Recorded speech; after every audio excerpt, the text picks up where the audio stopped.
Oh,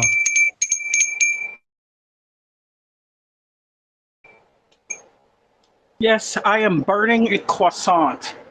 It is all your I'm so fault. glad you're back. Yeah, I was wondering if How you are were you? okay because I was worried about all the messages you sent me overnight, and I thought that something happened. Oh, no, it wasn't really overnight. It was just overnight to you. It was. That's why I was worried. But what was it No, for what you? no, what I'm saying is it was night to you, but it was still evening to me. And so I ate some ice cream and I checked some Instagram messages and I saw that somebody had posted a very interesting picture of a two mermaid girls. It's a line drawing, two mermaid girls above water, and then below water they had like scary skeleton bodies that looked really scary. And I just thought, wow, that's synchronicity because we had just recorded an episode about synchronicity. And then I thought, well, maybe I should try to go to sleep, but I was awake. And then I looked at something somebody posted about trying to quiet the mind. But I'm My mind basically, cannot be quieted. I know the thing is that we're always thinking, and even when we sleep, some very often there's like a running dialogue going on. Like maybe I'm replaying something from the day, or maybe I'm flashing into the past of something that happened as a child. Like it's very, very, very difficult to quiet the mind.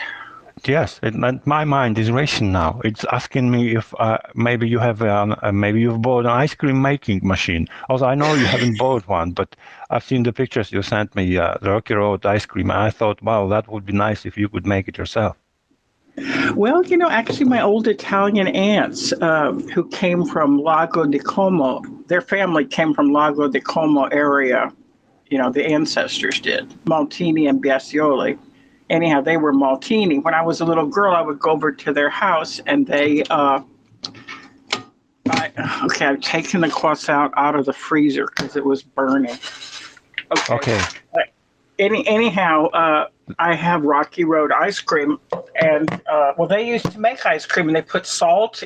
They put salt around the base, and they had this kind of a metal piece that was like a tin can or something, a big tin piece.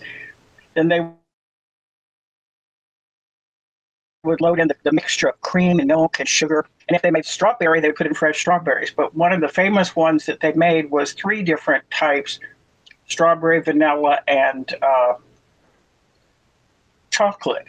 And I think that's called Neapolitan. But they actually knew Could how to be, make this. could be. They actually knew how to make this. But I had Rocky Road.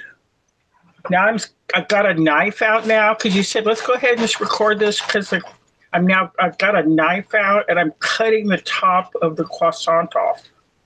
Yeah, And I had it. I hear that. I can hear that. That sounds very tasty. The Yeah. burnt croissant. Well, it was But burning, and then I didn't want the fire alarms to go off in my apartment. And then you asked me, "What the heck is going on?" yes, because as I told you before, I was worried. Maybe I was worried for no particular reason, but maybe I was worried about you. But now I'm half calmed It's good down, to be worried about me halfway because I through. do a lot. Do you know any recipes for an ice cream? Do what? Any recipe What? for making an ice cream? Uh, I'm chewing right now. It's okay. It's okay. It's good for the therapy To because chew in you public. feel yourself at home. That's number one rule for any therapy. That's why they I have the am. coaches and the Halfleet Light. I am at home. You're at home. I'm at home. No, no ice cream. I don't know the specific proportions, but I know it's milk. So the aunt that knew how to make this, her name was Nita. I used to call her Aunt Nini. Aunt Nita. She was very famous for cooking. She never got married because she was the man that she fell in love with was not approved by her mother because these were like old Catholics who had these archaic ideas. When I was young, So when I was a old- kid. Sorry, the line dropped, but now it's okay. Yeah, I'm chewing. Go ahead. No, I thought I kind of missed what you said, maybe a second or two. But when I was a kid, I used to make ice cream. In America, you would call it half and half, perhaps, because that would be like whole milk and light cream and sugar and Yeah. all. But then you should put it in the freezer and get it as cold as it can get, as you can get. Well, that means after you make it, cover it and put it in the fridge overnight till it gets down to really, really cold. Otherwise, it's never going to have the texture you want. Well, yeah, I think that's how maybe in more modern times we would make it, and you probably put it in a metal pan that's about something like a bread loaf baking pan. You put it in there, then you slice it as a square. Mm-hmm. But these So how's croissant? How's what? How's croissant going? I can't hear you. Yeah, Well, the line is kind of going slow. Yeah, what? Do you know what that means? I mean, the croissant. Is it in Spanish or in French? Croissant is a French word, and it's French for cross. And supposedly, the Turks say that they invented the croissant because, what's his name? One of the sultans or something was supposed to fight for the city under the sign of the cross. It was the guy that that made the Hagia Sophia. You know, he had a dream and a cross. He was Muslim, and he had a dream, and God spoke to him in a dream and said, "Fight under my banner," and it was a cross. And then, I mean, the Turks are always claiming that, you know, they invented everything, that Santa Claus came from him and them, and coffee came from Turkey. I mean, Turks are very egocentric folks. Well, I've never been to Turkey. I must admit, lots of people love it as a recreation spot, but I feel like AK-47s on the street and corrupt politics. Well, let's not talk about corruption. Let's talk about happy topics. You say that you're anxious. Yes. Speaking of happy topics, because you've just brought up the AK-47 rifle, and I thought when I was a soldier and I had AK-47, I was happy. Well, you know, it's interesting because there are some people that are just made to be military men. Some people are made to be teachers. Some people are made to be barbers. Some people are made to be, pool sharks. Librarians. Librarians. I am made to be a librarian. I think I would have made a great one. Yeah, I know. I think you would. Think of all the books. I mean, you've read so many books, and suppose that we just started discussing on the books you've read. We would never, ever have a life because we'd just be going on to the next book. Which is kind of what we're doing now. Yeah, honestly, I want to be a librarian. Maybe it's too late, but then again, maybe it's not. No, well, the first thing I would suggest, because I think you said you gave away a lot of books because you don't like a lot of clutter and you get books online and just read them online. So the first thing you have to do is you have to go out and buy a nice bookcase and admire the bookcase. I recommend it would be made of wood. Maybe you could make a library in your bunker. Maybe, but how about me being a male? Would that be would that have a stigma for being a librarian? Oh, no, I know. I actually studied to be a librarian for a while, but then they used the word microfiche, and I was going to have to do all this online stuff, and I just wanted to talk to people and look at books and read out loud. And then I did about 4 or 5 courses in library science when I was getting my English degree. I was getting maybe another degree too. But anyway, I knew this really, really great guy. His name was Herman, and he was a librarian. And not Herman the German. Herman the German lives in Dallas, and he's friends with Jeff and the blue-haired EPA lawyer. But this guy was named Herman Sutter, And he had read so much, and he was married to a very brilliant woman. And he was Herman. I was teaching English and art history and philosophy, and Herman was a librarian. And the principal of the school at one point in time, everybody had to do a club and a class. So I did literary club, and Herman did like a creative writing club.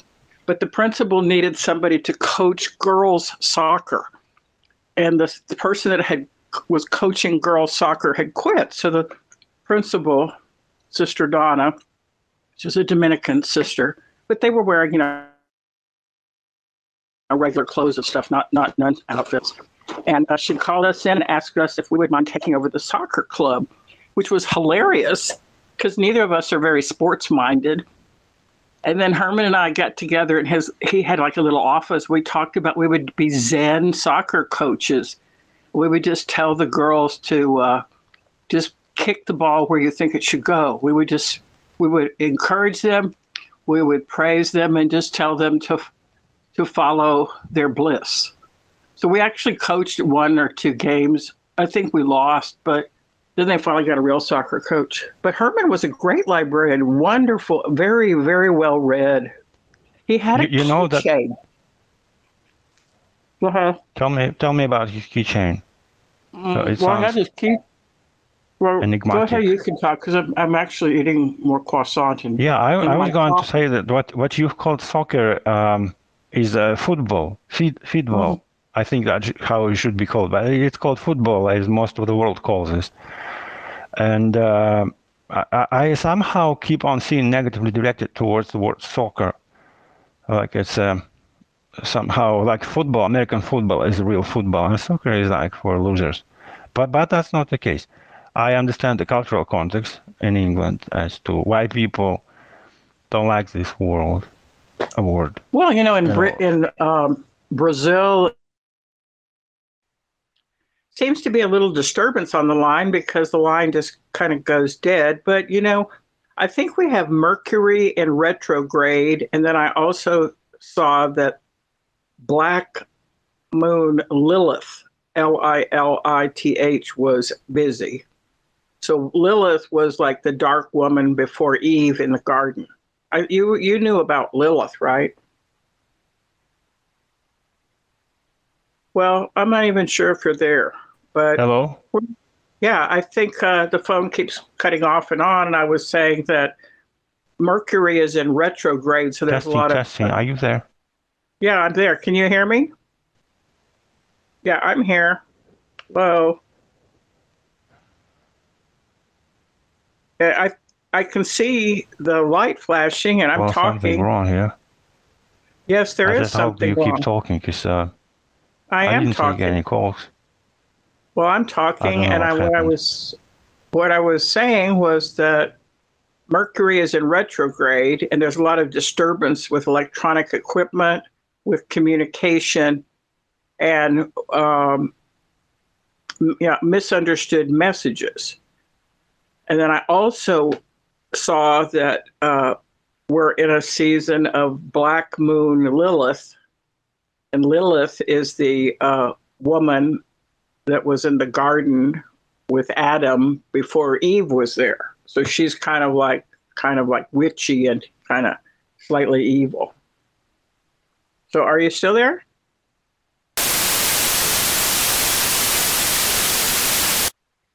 It seems to be connecting right now. Do you hear me? So I think you can see the green light with my voice, but I am not able to hear anything that you're doing. So it's a little bit puzzling. Can you hear me now? Because somehow yes, now I got kicked out. Yeah, now it's okay. So let's not touch. I don't know what happened.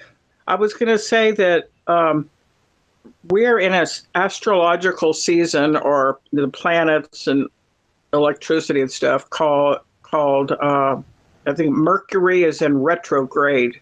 So there's lots of disturbances with communication, electronic equipment, watches, toasters, burning croissants. just things are slightly out of whack. And also I like saw, your optimism. yes. I also, we're in the season of Black Moon Lilith. And as we were talking the other day, Lilith was the woman in the garden with Adam before Eve was there. So most Judeo-Christian stories of creation know that there's God and there's Adam, and he was sleeping, and then Eve was taken from one of his ribs, and they're like the first couple, and then they had Cain and Abel, and that supposedly we descend from that original couple. But there was also this other woman, because isn't there always another woman? And then you say yes. No, you scared me with your Mercury retrograde. I'm thinking I've heard that before a couple of times. Always a negative connotation. I'm thinking that isn't Mercury in retrograde really as bad as it sounds, or as people make it out to be? No, if you just start noticing it, you can use. If you notice something, you can be aware of it and work with it. For example, I use this one pan. I use the same stove. I put this croissant on this pan just for a very few seconds, and all of a sudden it started burning. So the level of the heat was somehow magnified, and I burned the croissant, but I never do that. And now that I think about it, Mercury's in retrograde. But how many times a year that happens? That's never happened. Oh, Mercury in retrograde happens several times per year. Yeah, so we should mark it on our calendar and avoid these days, right? Or just be aware. Yeah. For example, how our line is breaking up. I'm not doing anything. You're not doing anything. I'm just sitting here holding my phone. I was having a little bite of the croissant and having a little drink of coffee with a little tiny bit of Rocky Road ice cream in it. Well, there was nothing abnormal about what we were doing. You were pressing the button to join the chat, but somehow there was some disturbance. So, when there's disturbance in a relationship, well, you just somehow work through it. You can't just leave, sometimes my relationships with different people have a little bit of disturbance. Sometimes I leave and sometimes I'm mad, or sometimes I don't want to talk, but yeah, usually people talk about Mercury in retrograde as just something awful because suddenly their car broke down or they got a flat tire, or, their computer won't connect and they just feel like, the world is going to end because their computer's not connecting, or they're late to an appointment and, their car broke down.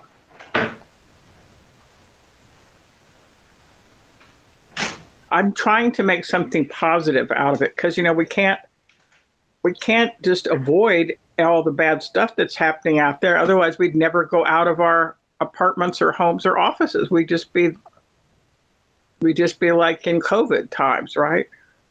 Thank you. Yeah, because I thought that nothing can bring much more drama or chaos or confusion into my life, but it happens to be there is one more thing, like Mercury in retrograde. Yeah, that means you are going to be, we are electrical impulses. We think we're a body, but we're just, like flesh is just slower moving matter. Like ice is slow moving matter, and steam is fast. For the future generations, so we are talking about Mercury now, but because our predecessors considered it as something dreadful or to be dreaded of, but in the future they'll probably be saying like the TikTok is in retrograde or Instagram is in retrograde, and we should be like. No, people are saying that right now. Because there are people posting things they didn't really mean to post, but they accidentally hit the post button, and now there's stuff up on the internet, TikTok or Snapchat, and people say, "Oh, dang, I didn't mean to post that," and then people are like, "Oh, wow, it's like so amazing," and they didn't mean to do it, but I mean, if you think about the impulses that we have, like you have a heart that is beating. We add coffee to our body system. Caffeine speeds us up. or some people take diet medication that is like speed, or some people take other types of pills to alter their body chemistry. And all this is happening within the context of the planets. You know, it's a miracle that we can go to work. And you mentioned Instagram, and I thought, well, I've never used Instagram. I set up an account once, I guess, some time ago, like a few years ago, and then I tried to open an account for real, and I got that some kind of a community rules violation strike or something, and then I don't know for what exactly. I don't remember already. I didn't say anything. But then my IP address, I think I'm using, has been flagged as an open proxy. I don't know what that means. Probably been banned. Well, the other thing is that in different online media platforms, other people, there are these general rules, like, no violence, no pornography, no hate speech, no. No, I didn't say anything like that. I'm into watches, and I've made pictures like that I sent you the other day. But what I'm saying is that somebody who doesn't like something about you, maybe somebody that knows you from another context, can report you even though you're completely innocent. That's my point exactly. I am innocent. Yes, that's what I mean. And for example, I came across this one person who claimed to be in the film industry, and I believe that he was in India, because that's what I saw on his profile. But actually, he was probably about an hour and a half from where I live. I live in Dallas. His account wasn't exactly true. So, you can be innocent. I mean, when you say innocent, that makes me think like I'm a childlike. In what ways? Who knows? I wouldn't take offense at it, but most of the time, you say innocence like it's a easy. No, what I mean by innocent is you are not guilty. For example, you're not guilty. No, I'm not. And I think my friend Mark Stevens and I had talked about why some people, contact him, and I said, well, your profile has some things written on it that would be very attractive to people. He goes, well, I'm just saying that I'm single and I live in America, and I go, well, there's like about 1 million women out there in the world that would love to meet you and come to America. He goes, well, he didn't really think about that. So Mark is innocent. He's just innocently saying that. So I just told him to change his profile. And under the place where it says your relationship status, just put "don't ask." You mean psychological profile?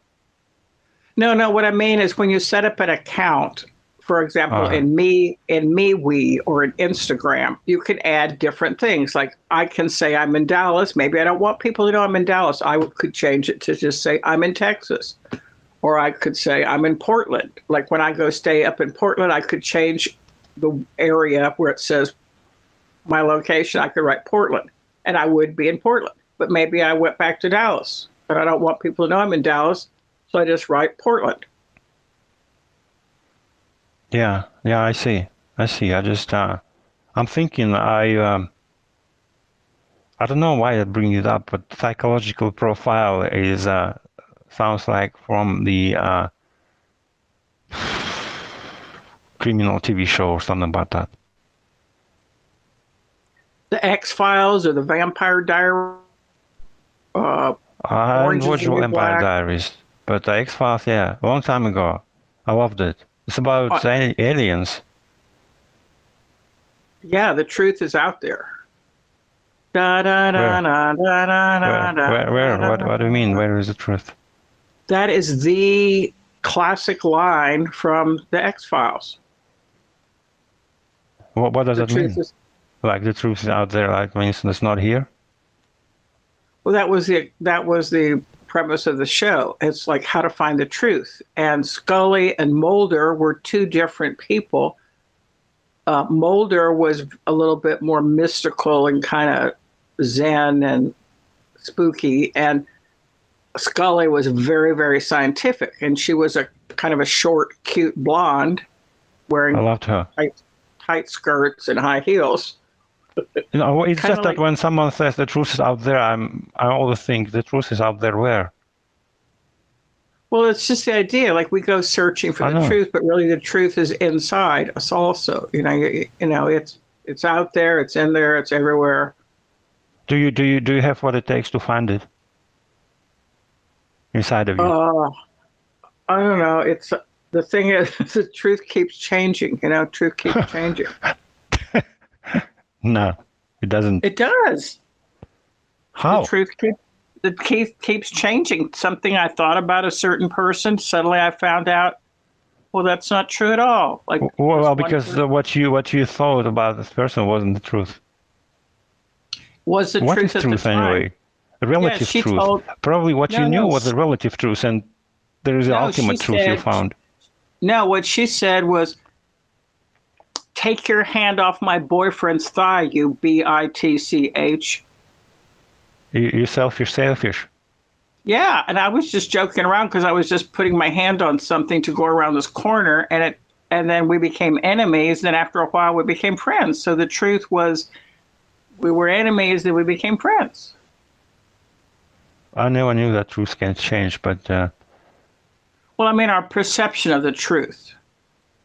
Like when you mine, think, well, go ahead. no, mine perception of the truth doesn't change. And how does that make you feel? You started the episode saying you're in high anxiety, I still but not do. about the truth, right? Or because of No, the no, truth. about everything. It's just that I wanted to talk to you. Go figure. I mean, that's like never happened before, have it? It's never happened before that you wanted to talk to me. Don't be offended. What I meant was that's not the point. What I meant was the things are constantly changing, and maybe that's one of the things that changed. I needed to talk to you, and maybe I even wanted to, but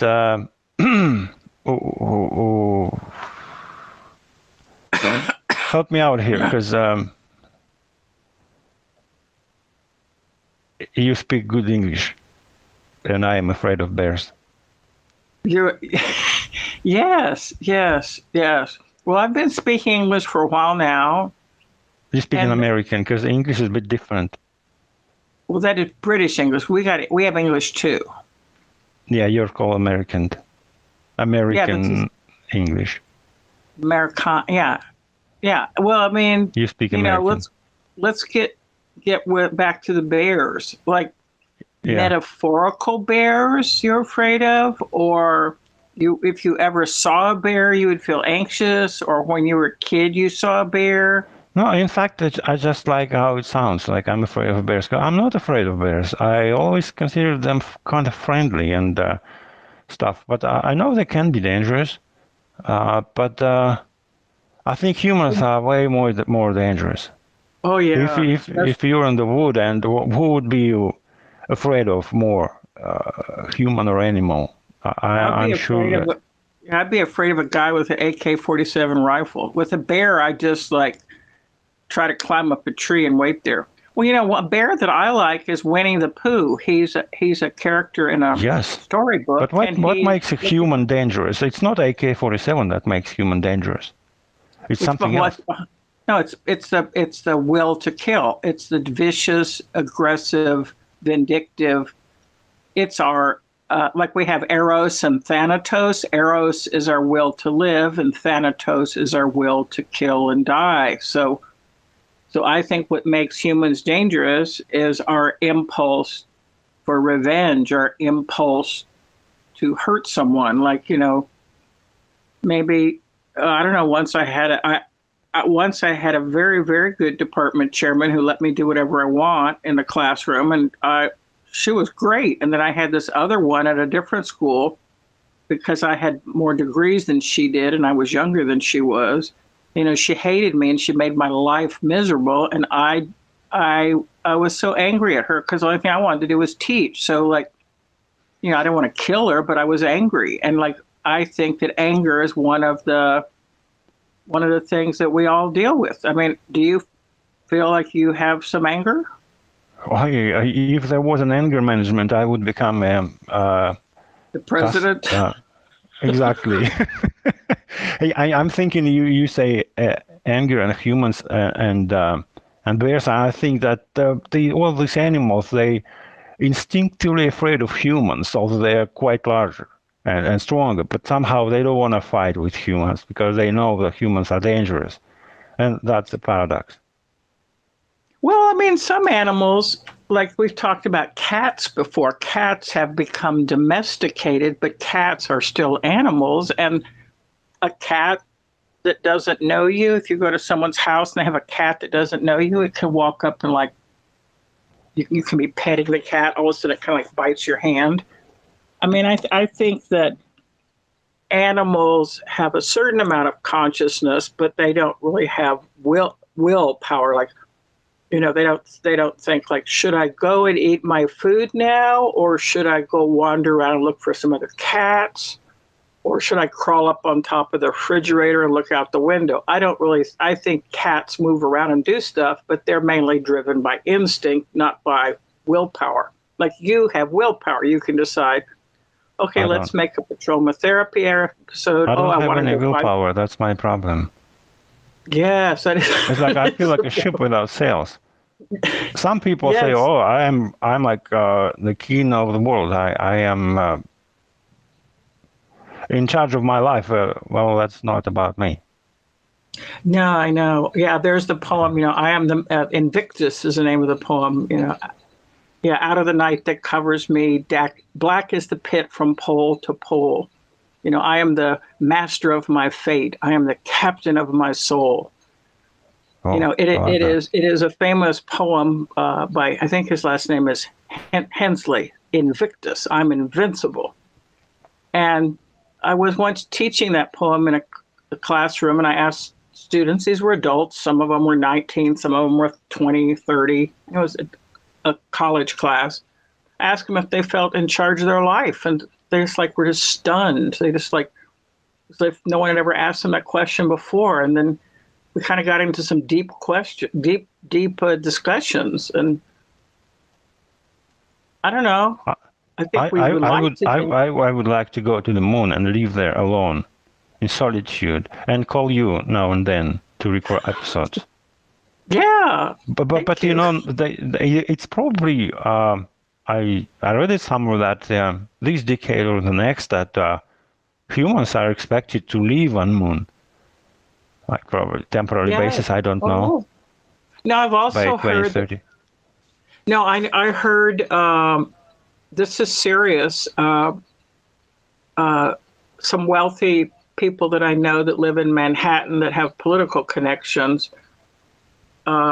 I heard some people sort of joking around, but every joke has a little truth to it about like before an apartment building is built, if you want to buy it, it's one price and you put the money down. And then after it's built, if you want to buy it, it's more expensive. So I heard some people from Manhattan talking about going ahead and getting a pod on another planet because we're probably going to have to leave the Earth. And they were not science fiction people. These were intellectuals with money. And I believe that there was a portion of truth in what they said, that they were putting down. Yeah, I mean, the idea Well, that what would be if it was up to you and you would have to set up the colony? What would you call the colony? post Earth, Patroma therapy post, yeah, yeah, would be post, amazing, yeah, that would be good. but Like, not get my hopes up again because I would have loved to live on moon. I know I it's don't not gonna know. happen, but still.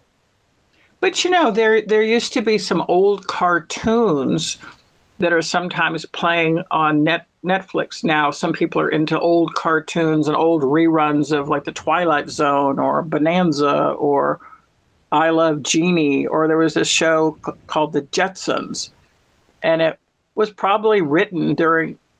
It was probably written and it's by Hanna-Barbera. Those were the illustrators, and it was this family. George Jetson, he had a little spaceship he flew to work in, and he had his wife, Judy, and he had two teenagers, and they had this dog.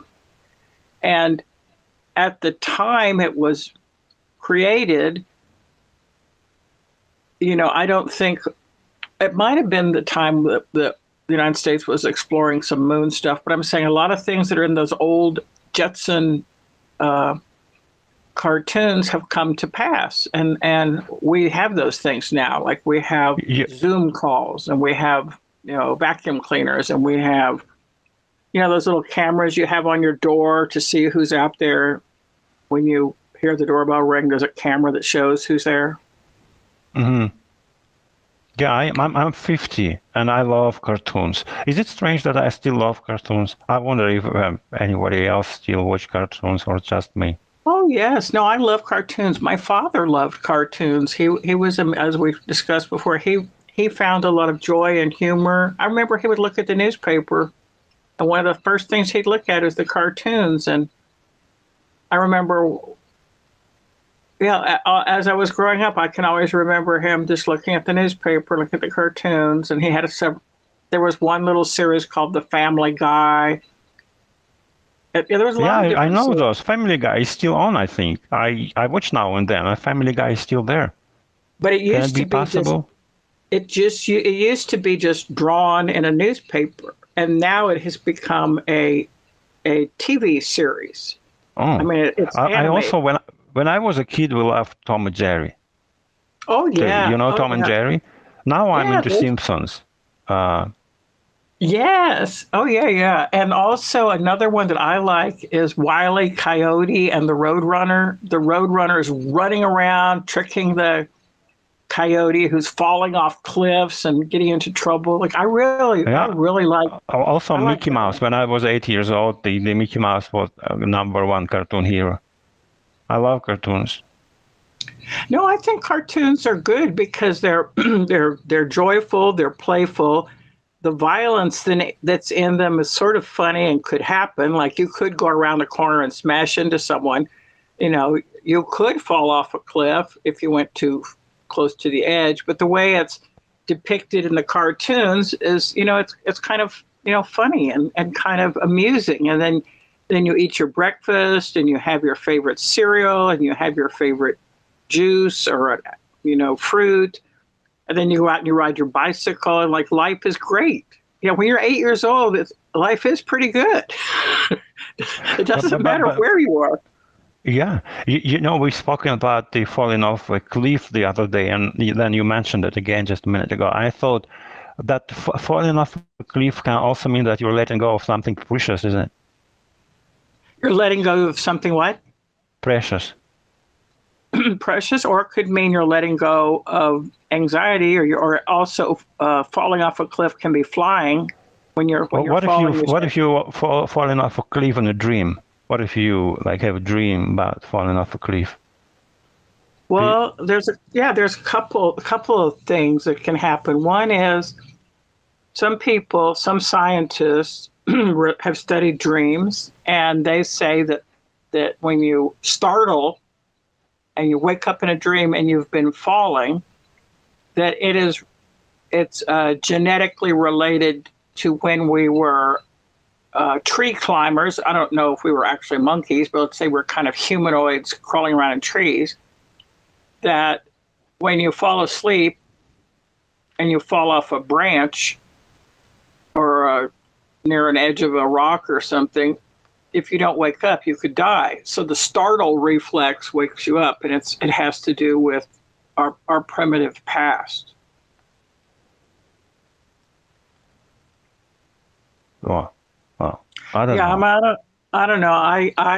I know that in dreams that there are physical sensations, because we've spoken of this before. When my cat had passed away, the cat was, buried and whatnot, no longer in my apartment. But for about 2 weeks, off and on, I felt the cat on my bed when I was asleep. And I asked somebody about it who was a pet therapist. Like at this vet clinic I went to, they said, well, we also have grief therapy. And I thought, well, that's ridiculous. They go, well, it's already included in the price, so you've already paid for it. It's like, oh, okay. And I just remember calling the pet therapist, and I said, I keep feeling like my cat Stuart is on my bed where he used to sleep. And the grief therapist said, well, that's the spirit of the cat just telling you goodbye. I was like, wow, gosh, thanks for sharing. Not to change the subject, but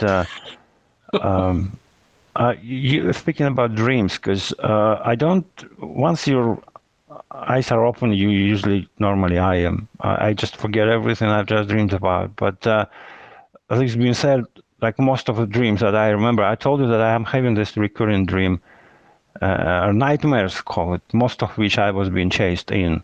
I don't know what's wrong with me. No, are you of school age? Are you of school age, or what age are you in? No, I'm pretty like grown up, like 30 and stuff. But so the recurring dream is you in your 30s being chased. Yeah, it's sort of like a war zone situation, and I can't tell the difference between dream and reality anymore. Yes, because something happened. Let's suppose that I'm the therapist and you're telling me that. Mm-hmm. I would say, okay, close your eyes. Let's go back into the dream and tell me the dream in the present tense. I'm running. I see a rock. I'm afraid I'm going to trip. I look behind me. They're chasing me. So you tell the dream in the present tense. Like right now you're 50 and I'm your therapist. We would go into that dream and try to find the trigger moment. No, I don't want to go back into my dream with somebody else. It's just it's my dream, and that's the only thing I can be alone in. What I mean is that the recurrence means there's unsolved business about that dream.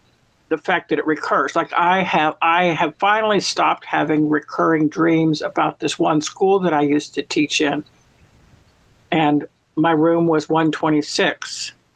And I'm going down the hallway and I'm looking for my room, but somebody else is teaching in it, or I'm going down the hallway and I'm late for class. Or I have the roster of the students, but I go into the room and the students aren't there. So it's anxiety about the first day of class, not being able to find my place. And I know that dream recurs whenever I move and I'm trying to get settled again. I'm trying to get settled. So I haven't had it for about the past 10 years because I've been in Dallas for 10 years. But the hallway. Yeah, it's the hallway that I used to teach in.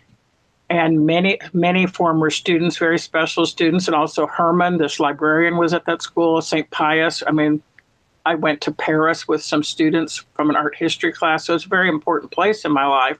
But I'm saying, whenever I'm moving and I can't find my place, I'm thinking now that dream recurs, but it hasn't recurred in about 10 years. Yeah, but did you ever have lucid dreams? By lucid, I mean where you control whatever happens in your dream, the ability to take conscious control over your dreams. That was my ultimate goal. That would set me free if I ever had lucid dream. But that never happened to me. Well, I think the first step would be to get a pen and a paper and put it next to your bed. So before you put your feet on the ground, write down anything. Like it could just be a tiny fragment. You start writing down, not sentences, but just bullet points. And then what you're doing is you're making your conscious self aware of what the unconscious is doing. Because you said you don't always remember what you dream. But don't try to remember your dream after you're getting dressed and taking a shower and having a cup of coffee. Have the pen and paper right next to you, or a book, a journal. And then do that for a while. And then what you can do is you can program your dreams. For example, I have done that before. You done that yourself? Yeah, I've done that before. Several years ago, I told myself that I was going to contact a certain person and I was going to enter the dream through a window of this other person. And then over time, the person revealed to me that they had had this dream, but they didn't know that I was entering their dream. I mean, I'm not really a scary person. no. I'm just thinking that when you said that you program your dreams, I thought that do you know the meaning of dreams? Like I have a dream, like Martin Luther King said, but not dream when you sleep, but dream what you vision in the future. And somehow that overlapped the dream we were talking about. I thought I'm chasing my dreams, and you're chasing your dreams. At the same time, we record the dreams we've just had. That the mind effort and the constant conundrum. My whole life up to this point has been like that, and I fear my future will be as well. Well, you can start. Actually, I think you like being afraid. There's a certain adrenaline rush in being afraid. Yeah, because that makes you feel human. It also makes you feel alive, like running out across a freeway where 18-wheelers are. Yeah, some people don't feel alive until unless they're sitting on a spike. Yeah, or I have lived with a lot of adrenaline, so I'm kind of sort of not, I don't want to say addicted, but let me say very used to adrenaline rushes. So I'm either generally pretty calm and relaxed and kind of chill, or I'm in some kind of a adrenaline high. It's just the way I've been, for many, many years. And I think, with the future, I mean, I know that I can contact people. I believe that I can contact people from the past, but I've never really thought about the future. Well, I do. I have. Yeah. Speaking of the adrenaline rush, that's what gives me the heebie-jeebies each time I think. And what is like the most? What the most intense adrenaline rush you have experienced? Oh, I don't know. I have had. Maybe you haven't experienced it yet. Maybe it's in store for you. I've had so many. I was in this building. So like buildings have a basement, which is the unconscious, an attic, which is also part of the unconscious, the ground floor, like the house is a metaphor for the self. So I was in this kind of an abandoned house. And in the house, I had to go up towards the attic, upper rooms. And there was one daughter that was a little child near me, and there was another daughter that was walking close to the edge and going to either fall or jump out of the window. And this was around the time I was also reading some Tolstoy, Anna Karenina falling on the tracks, or did she fall? Did she jump? I just remember the dream was so intense that I took it to my therapist. And as I was telling her the dream, I was literally like sweating and my heart was racing. And the outcome of the therapy session was that I can't save anyone. Only thing I could, and also I can't save anyone, and that actually the child crawling towards the window to jump out was actually me, and that I've been so close to the edge for so long that I have to realize that I'm not on the edge anymore, and that I'm okay. Wow.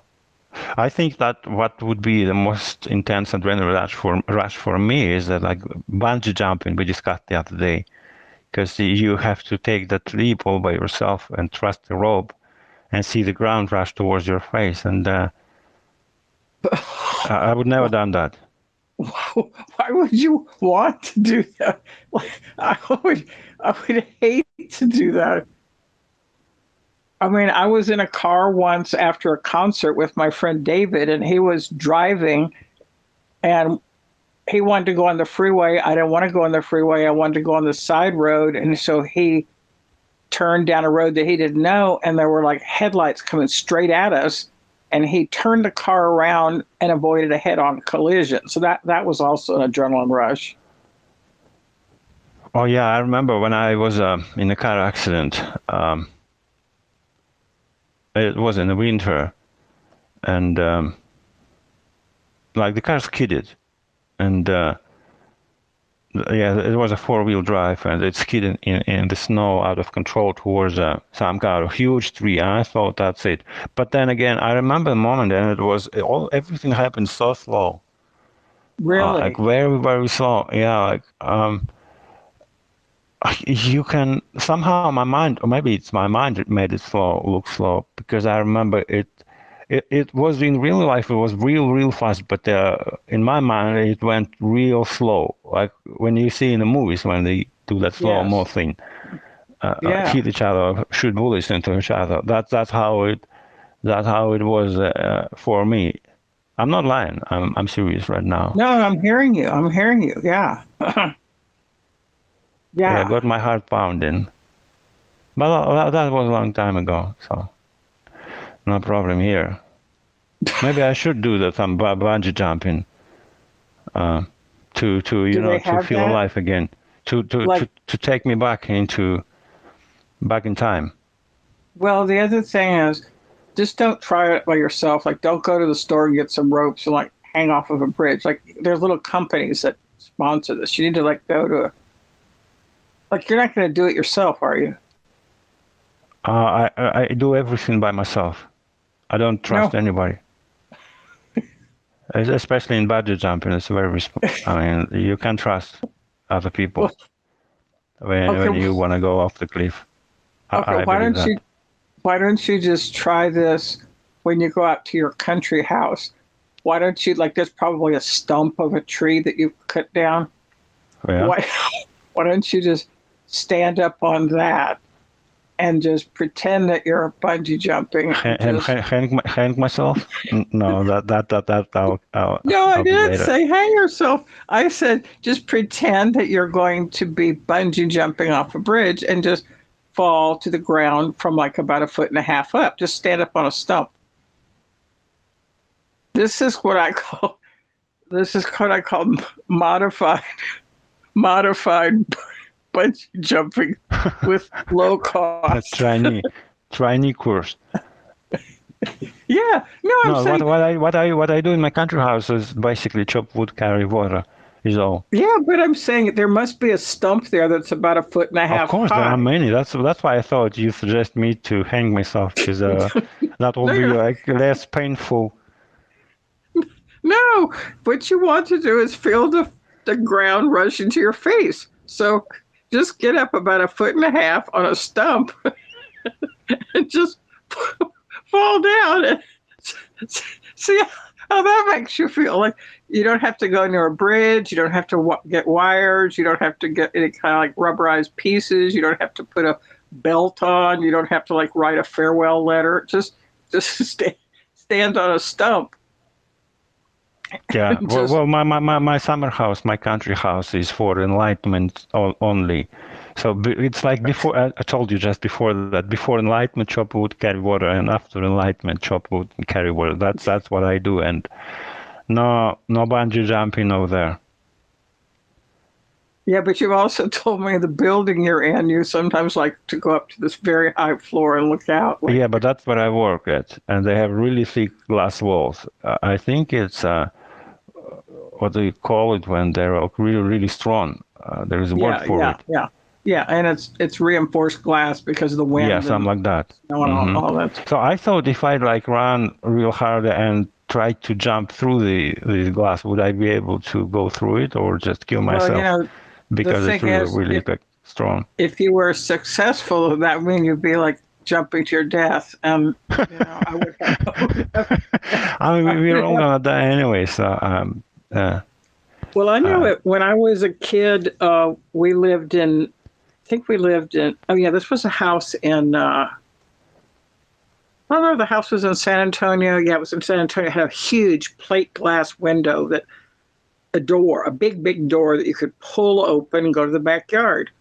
And one of the things that my mother liked to do is give us these little chores, to like clean the window or go clean the mirrors or sweep the kitchen. Like we had all these little chores that we had to do. And I remember that the curtains were pulled back on this plate glass window. It was really, really clean. I think so it was she went through it. My brother was riding his bicycle through the house, going to go to the backyard, and he didn't know the plate glass window was closed. He went through the window. He got a bunch of cuts. And my mother came from another room and asked what was going on. Very little disturbed her because we were 6 kids that were like out of control all over the whole world. She goes, well, let's go ahead and sweep this up. Come here, let me see what happened to your head. So what I was supposed to do is just sweep up all the pieces. It just brought my brother into the bathroom and kind of like pulled the broken pieces of glass out of his head and his arm and, put some iodine on it, wrapped it up a little bit as if nothing much had happened. The kid rode a bicycle through a plate glass window. But, he was small. He was probably about 4, or maybe it was even a tricycle, but really, really fast. No, it was one of those banana bikes that have like the handlebars are like bananas. Do you know those banana bikes? Mm-hmm. It has a banana seat and these tall handlebars. So he rode his bicycle through the plate glass window. So, my brother was able to do that at age like 4 or 5. And so he doesn't really want to do that now as an adult man. Well, I've just decided that from now on, I'm going to eat everything plant-based. That's the most ridiculous idea I've ever heard. Now Why? They have plant-based meat. Let's focus on health and lifestyle and feeling good. Yeah, once a friend of mine had a hummingbird metabolism. We were the same mentality age. Or metabolism? Because there is a goldfish mentality, which I have. She had a very, very fast metabolism, and she was a vegetarian. So when I would go around with her, I tried to be a vegetarian, but I was always having low blood sugar and I was exhausted. And I went to this nutritionist, and they said, well, you need to eat protein shakes. You need to have more meat. And then once I started doing protein shakes and more meat, I started losing weight and feeling better. But when I was going around with Mary, just eating like avocados and seaweed all the time, I was exhausted. Oh, maybe I should try drugs. I think you have tried. I don't know. Caffeine is a drug. Netflix is a drug. Yeah, I'm thinking globally. You and me, we are people. We are meatbags of who go through the emptiness of space on this world, on this rock we call Earth. And I don't think that we are even relevant at this time. So why wouldn't I try drugs? Does that make any sense? Well, you could die. Especially there's a lot of drugs that are laced with fentanyl right now. Like a lot of drugs are laced now with. Well, it's a useful advice. You're giving me that I could die. We're all gonna die anyway. It helps me to stay sensible in this world. Well, I would just advise to continue drinking and eating meat. You're a good therapist. I would pay to to hear me for a session. To book a session with you.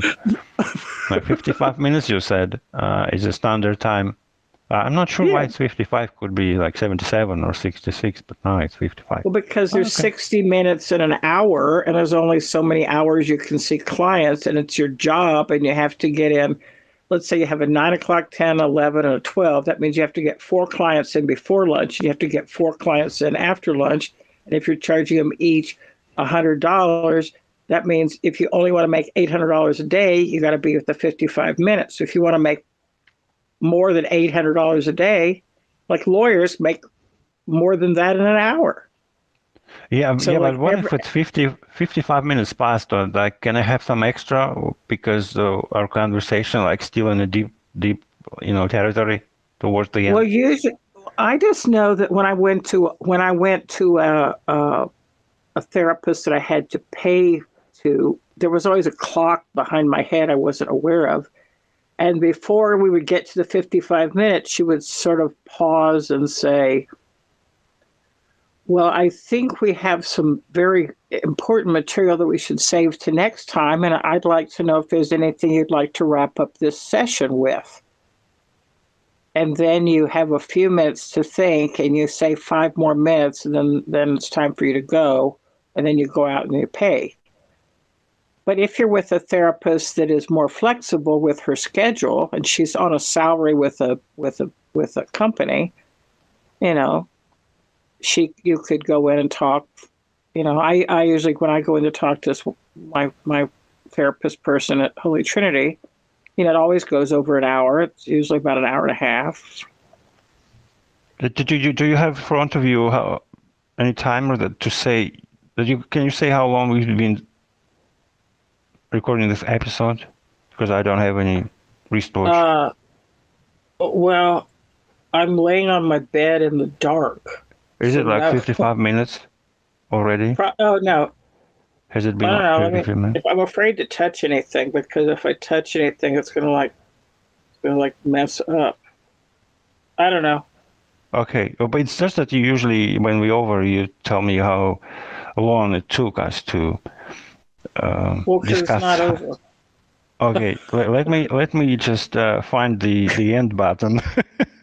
The leave. Yeah, I found it. So if you ring the bell, I'll push the leave. Okay, well, Right. the bell isn't here. The bell. Where is it? The bell is on the Where the hell is the table. bell? I left the room that has the bell, and I was just laying Or in the bell dark. left the room, or the bell left the room where you are.